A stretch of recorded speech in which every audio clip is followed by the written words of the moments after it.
आज की बड़ी खबर चंडीगढ़ से है। नमस्कार, मैं हूं खुशी और आप देख रहे हैं अर्थ प्रकाश टीवी। नशे के खिलाफ जागरूकता फैलाने के उद्देश्य से चंडीगढ़ नगर निगम द्वारा विशेष कार्यक्रम का आयोजन किया गया। इस मौके पर चंडीगढ़ नगर निगम की ओर से जनरल हाउस की विशेष बैठक का आयोजन किया, जिसमें पंजाब के राज्यपाल और यूटी चंडीगढ़ के प्रशासक श्री गुलाब चंद कटारिया जी मुख्य अतिथि के रूप में शामिल हुए। इस कार्यक्रम का मुख्य उद्देश्य युवाओं और समाज को नशे के दुष्प्रभावों के प्रति जागरूक करना और नशा मुक्त समाज बनाने के लिए लोगों की भागीदारी को बढ़ावा देना है। इस मौके पर चंडीगढ़ के मेयर और कमिश्नर सहित सभी पार्षद मौजूद रहे। देखो क्या है कि अंतर्राष्ट्रीय नशा मुक्त सारी दुनिया में 26 जून के दिन मनाया जाता है। हमने भारतवर्ष में 26 जून से लेकर एक सप्ताह तक अलग अलग स्थान पर अलग अलग कार्यक्रम के द्वारा इस अभियान का एक तरह से जन जन तक पहुंचाने का प्रयत्न करते हैं। उसी कार्यक्रम के तहत आज नगर निगम ने भी मुझे यहाँ अपने सारे जनप्रतिनिधियों के साथ बात करने का अवसर दिया, तो मैं यहाँ उपस्थित हुआ। मेरी ये मान्यता है कि कानून कभी भी अपराधी को दंड दिला सकता है, पर अपराध खत्म नहीं कर सकता। अपराध खत्म अगर कोई करेगा तो जनता के द्वारा ही इसको आंदोलन बनेगा और जनता सहयोगी बनकर के साथ खड़ी होगी, तब जाकर के इसको सफलता मिलती है। सफलता कितनी मिलती है, कितनी नहीं मिलती है, इसके बारे में ज़्यादा दिमाग नहीं बचाना चाहिए। प्रयत्न करना शुरू करो, आज नहीं कल मंजिल आएगी आएगी।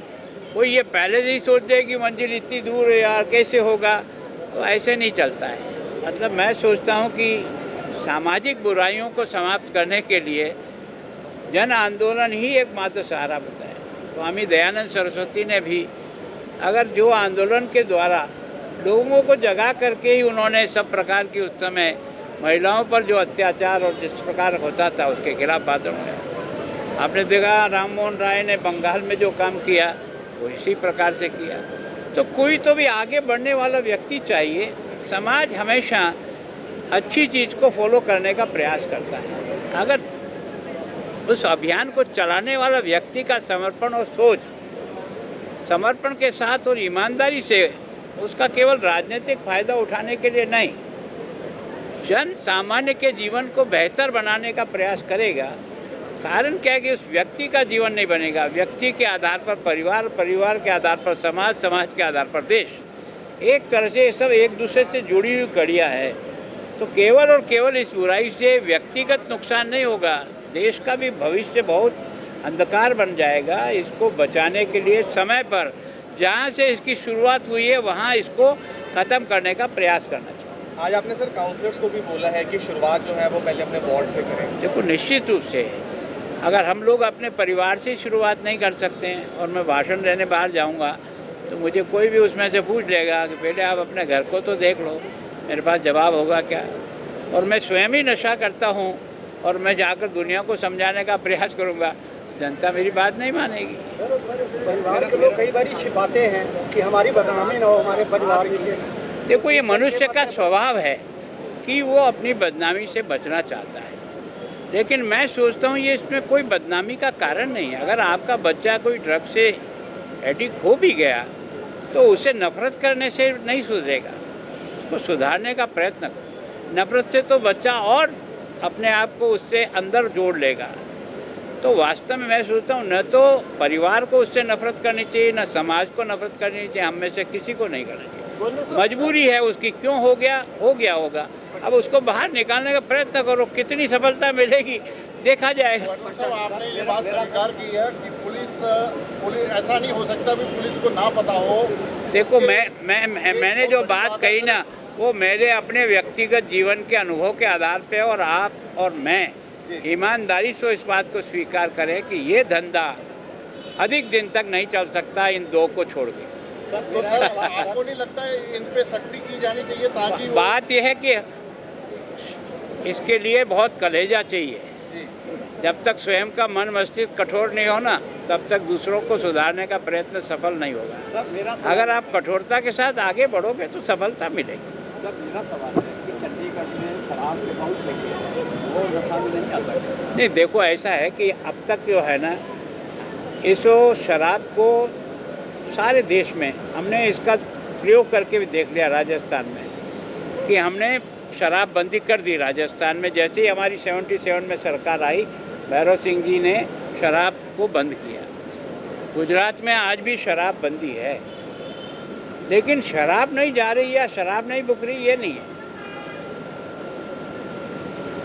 आप और सब जानते हो कि हमारे यहाँ की बनी हुई शराब ठेठ गुजरात तक पहुँच रही है, इतना लंबा रास्ता करोड़ के पहुँची। तो मैं सोचता हूँ कि इस बुराई को अगर केवल और केवल हमारी दुकान बंद करने से ख़त्म हो जाएगी, ये धारणा 100% सही नहीं, कुछ सीमा तक सही है। इसके कारण से नए बच्चों को कम से कम ऐसा अवसर नहीं मिलेगा जो उससे जुड़े, ये तो बात सही है। लेकिन ऐसा नहीं है कि केवल डर और केवल इसको बंद करने मात्र से इस बीमारी का अंत हो जाएगा, इतना आसान। काफ़ी लोग सब नेचुरल ड्रग की बात करते हैं, आज आपने भी उस चीज़ की बात की, उसको लेकर क्या लगता है? देखो क्या है कि ये ऐसा क्या है कि नशा हमारे यहाँ अति प्राचीन काल से नशे के अलग अलग रूप थे, है ना। एक तरह से भांग पीना, हमारे यहाँ शादी ब्याह कोई अच्छा फंक्शन होता है तो जो परिवार नशा नहीं करता है वो भी उसका उपयोग करता है। कई लोगों को जो है ना बीड़ी का शौक था बहुत ज़्यादा। पहले आप ये रास्ते चलते चलते हर तीसरा चौथा आदमी बीड़ी का धुआं निकालता मिलता है। अब प्रयत्न किया, रोक लगाया, तो आज आपको आसानी से कहीं भी इस तरह से नशा करता हुआ आदमी या फूंक निकालता हुआ नहीं मिलेगा।